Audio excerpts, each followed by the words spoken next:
Kaayaayang araw guys. So for those of you who are new to my channel, my name is Aya and I'm a Bento mom.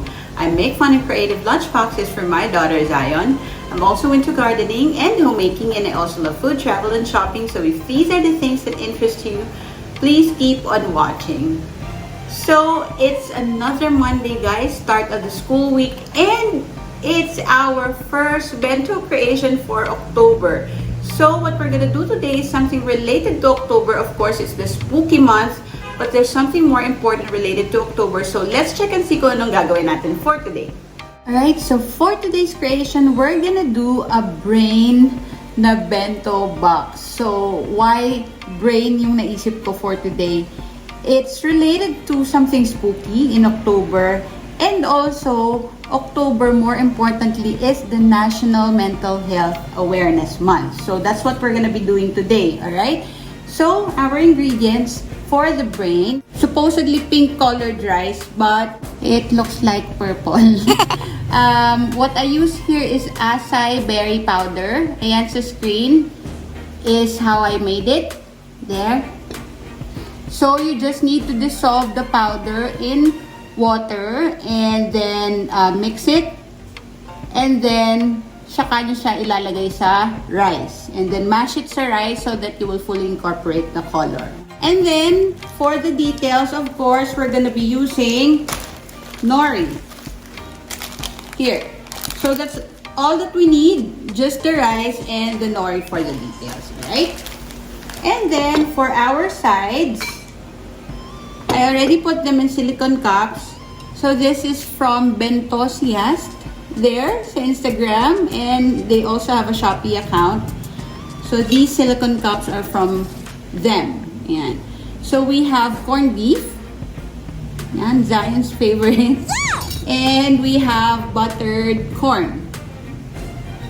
And then, of course, we have our bento picks here and our tools. And for our fruit, we have grapes, as always. Ayan. So, whatever you want to put sa sides ng inyong kids, or whatever you want to put here inside the bento box, that's fine. You can control what your kids eat, alright?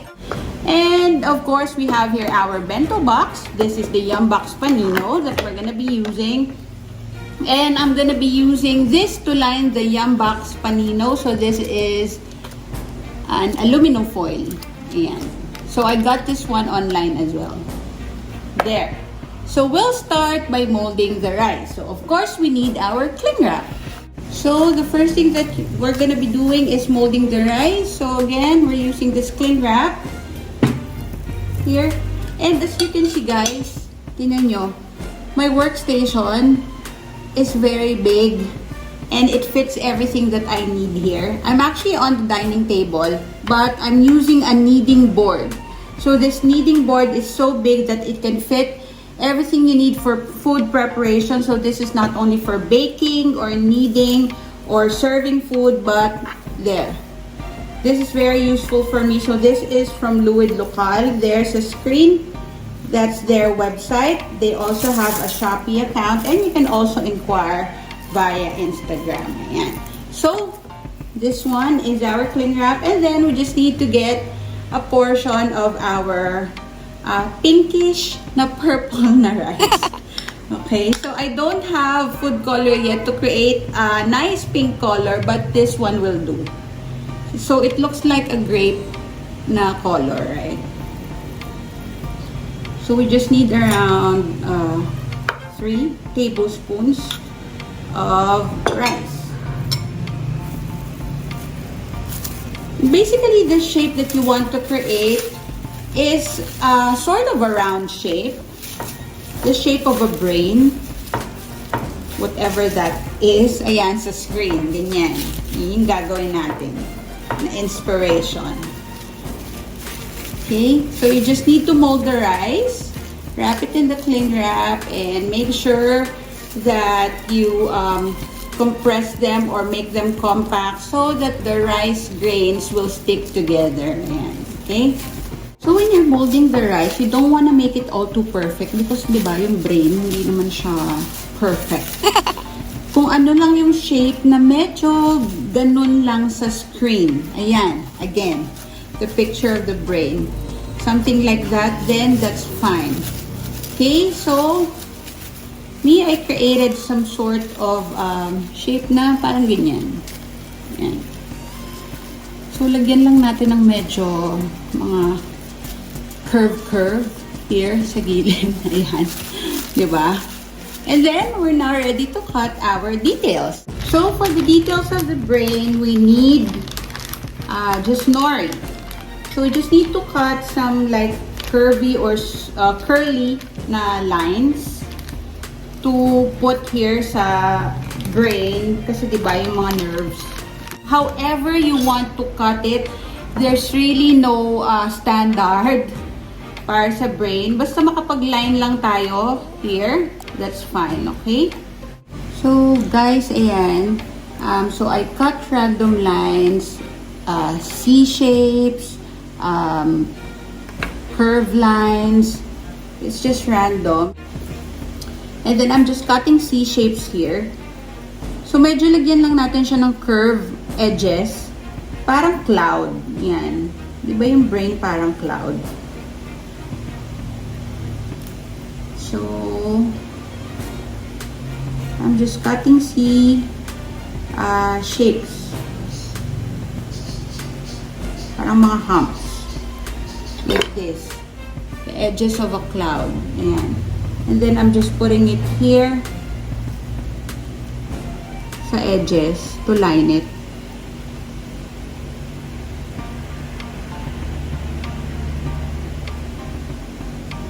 There. So, just think of a cloud for now. So, we'll just line the edges. Okay. Medyo nagkalat na tayo dito. Because I took out all the scraps ng ating nori. So, I can use it. And then here, we'll do one here.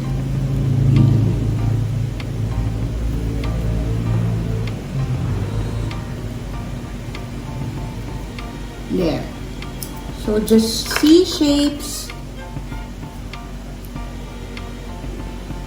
and curvy lines.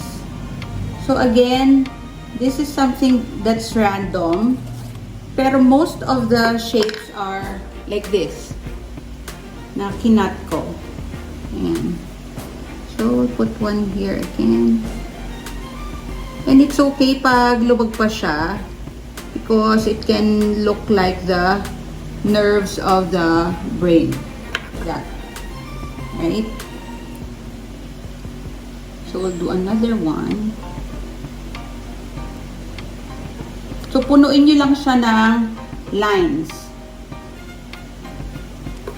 Pero, I suggest you cut C shapes like this. Yan, parang humps or basta curve na line. Then, we can put another one here.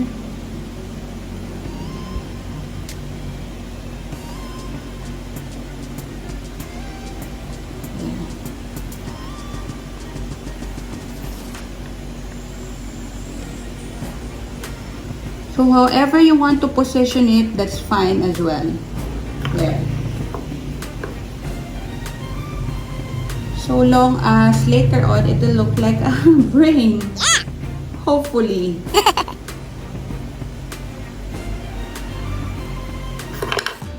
So, if you stick sa C shape, it would be easier. Ayan, oh. There. Shape ng smile.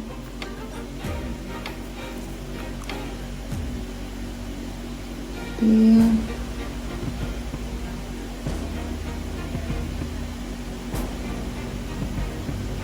And then just place them randomly sa creation nyo. There. Then we'll put another one here.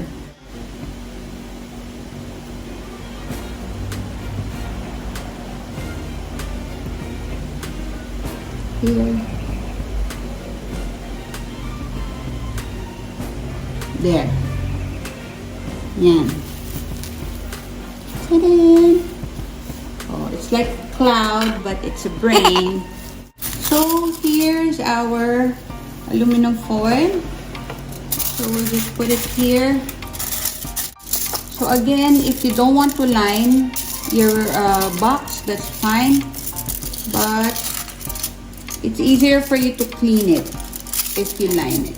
Also, it's an added na design. There. And because it's October, then we're gonna be using that. And then we'll put our brain here. Okay.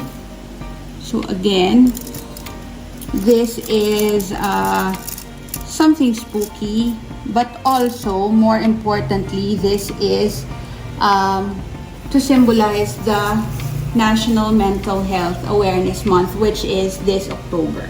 Okay? And then here, we'll put our sides. So, these silicone cups are again from Bento Lunchbox.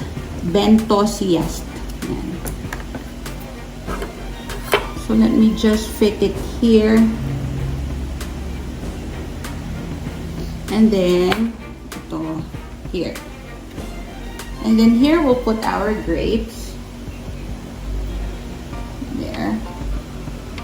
And we'll just put bento picks sa ating grapes. Like this. This one. There. And then, we'll put another bento pick on another grape. Para pair of eyes siya. Ayan. There. And then here, we'll also put some bento picks.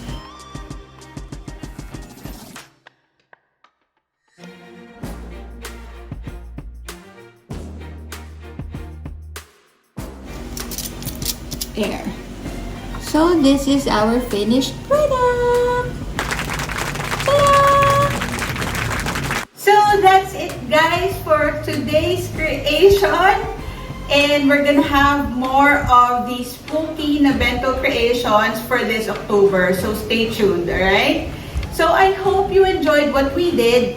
If you enjoyed, please like and share this video. And also, please don't forget to subscribe to my channel and hit the notification bell para palagi kayong updated if I have a new video upload.